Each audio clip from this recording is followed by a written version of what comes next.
At 7:58 a.m. on March 26, 2016, a 911 dispatcher in Halifax, Nova Scotia answered a call from a man who said 6 words that would define the rest of his life. When police arrived at the house on Ocean View Drive, they found a man standing outside, covered in blood, his throat cut, his right hand severed completely from his arm. Inside, on a blood-soaked mattress, was 32-year-old Kristin Johnston, a popular yoga instructor, a woman who, hours earlier, had been laughing with friends at a bar, telling them about the new life she was planning for herself. She never got the chance to live it. This is the story of how a breakup, one she never got to finish, became a homicide investigated as one of the most bizarre cases Halifax police had ever seen. Kristin Johnston wasn't from Halifax originally. She'd grown up in Montreal, and in 2011 she moved to Nova Scotia to do something most people only talk about. She opened her own yoga studio.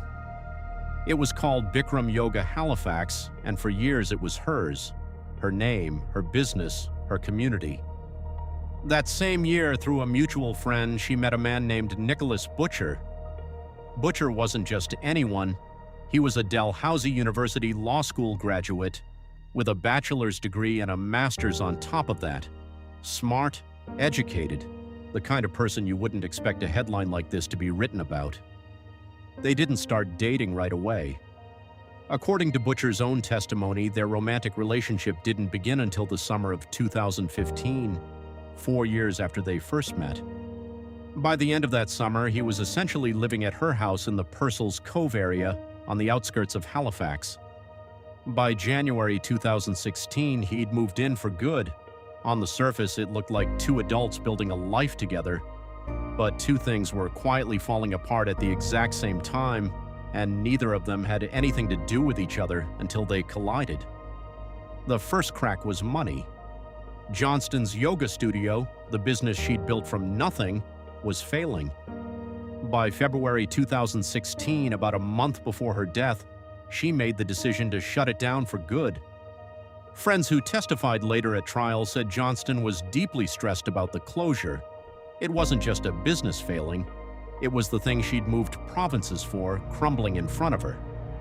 The second crack was Butcher.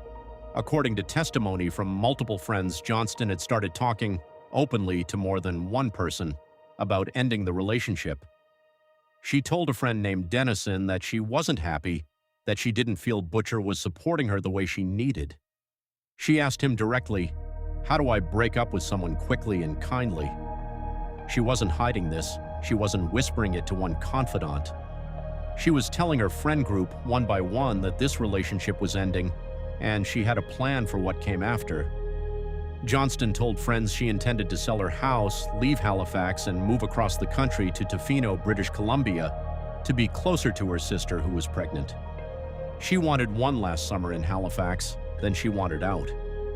Weeks before her death, she flew to Florida to see her family. Butcher didn't go with her. While she was away, he stayed at her house. He'd lost his own lease and was short on money, still searching for legal work despite his degrees. She came back from that Florida trip with her mind made up. She had no idea she had exactly 1 day left to live. March 25, 2016, a Friday night. Johnston met up with a childhood friend, Lisa Abramowitch, at a bar in the north end of Halifax called the Lion and Bright. Friends who were there that night would later describe her as happy, glowing even. She talked about her plans for the future, Tofino, her sister, the fresh start, and she talked again about how she was going to end things with Butcher. She told her friends one more thing that night. She didn't want to go home. From the bar, the group moved to another friend's apartment nearby where they sat around listening to records and talking about life. It was, by every account, an ordinary good night among friends, but Butcher found out where she was. He showed up at the apartment, he spoke with Johnston, then he left without her. A couple of hours later, he came back. Court testimony described him as unhappy that Johnston was still there. This was the second time that night he'd shown up uninvited. At some point after that, Johnston's friend briefly stepped out of the apartment. When they returned, both Johnston and Butcher were gone. That was the last time anyone besides Nicholas Butcher would see Kristin Johnston alive. What happened between that moment and the 911 call at 7:58 the next morning became the entire center of a murder trial 2 years later. Two very different stories would be told about those missing hours, one by the Crown prosecutor, one by Butcher himself from the witness stand. Only one of them matched the evidence. When Halifax Regional Police Sergeant Matthew McGillivray responded to that 911 call, he didn't know what he was walking into. The caller had said he'd killed his girlfriend and cut off his own hand. Police didn't know if he was still armed, still dangerous, or telling the truth at all. McGillivray took his rifle out of the car and took cover behind a rock in front of the house, waiting for backup. When officers went in, they found Nicholas Butcher outside, his right hand completely severed, a wound across his throat covered in blood, apologizing. Inside the bedroom, they found Kristin Johnston lying on her back on a bed soaked in blood. A pillow had been placed over her face. Beside her body was a black-handled steak knife. Near a power saw in the same house, investigators found Butcher's severed hand. The responding officer would later call it, on the stand, one of the most bizarre cases I've ever been on. A medical examiner would later testify that Johnston died from multiple sharp force wounds to her neck, injuries severe enough to sever her jugular veins. She bled out quickly. Her hand showed what appeared to be defensive wounds, as if she tried to fight off an attack. Butcher notably had no defensive wounds on his hands at all. Nicholas Butcher was charged with second-degree murder. He pleaded not guilty. And 2 years later, in April 2018, his trial began in Nova Scotia Supreme Court, expected to run 20 days with roughly 40 witnesses called. The Crown's theory was simple. Prosecutor Tanya Carter told the jury, Kristin's life ended in tragedy, and the evidence points to Mr. Butcher committing murder. Her argument was that Butcher couldn't accept Johnston was leaving him and killed her rather than lose her. Then Butcher took the stand in his own defense, and he told a very different story. He testified that he'd left his friend's house late that night to grab cigarettes from Johnston's home. While there, he said he heard loud music, went to shut it off, and found her Facebook page open, including a private message from a man he didn't recognize, containing an address. He said he believed it was a party invite and went there, found Johnston in a bedroom with another man, and gave the man what he described as a light push. Johnston, he said, eventually left with him and went home. Then, according to Butcher, while he was asleep that night, someone attacked him with a knife in the dark. He said he fought back, stabbing his attacker 3 or 4 times in the throat, and only when he turned on the lamp did he realize it was Kristen. I have to die too, Butcher testified he told himself. I can't live having killed someone. He said he then tried to take his own life, first with the same knife, then with a razor blade in the bathroom when the knife didn't work. He said he lay down next to her body, waiting to die, before eventually calling 911. It was a devastating story. It was also, according to the physical evidence, almost impossible to reconcile with what investigators actually found. Johnston had defensive wounds, Butcher didn't. Blood spatter evidence presented by a forensic expert was consistent with the scene the Crown described, not a struggle that began with Butcher as the victim.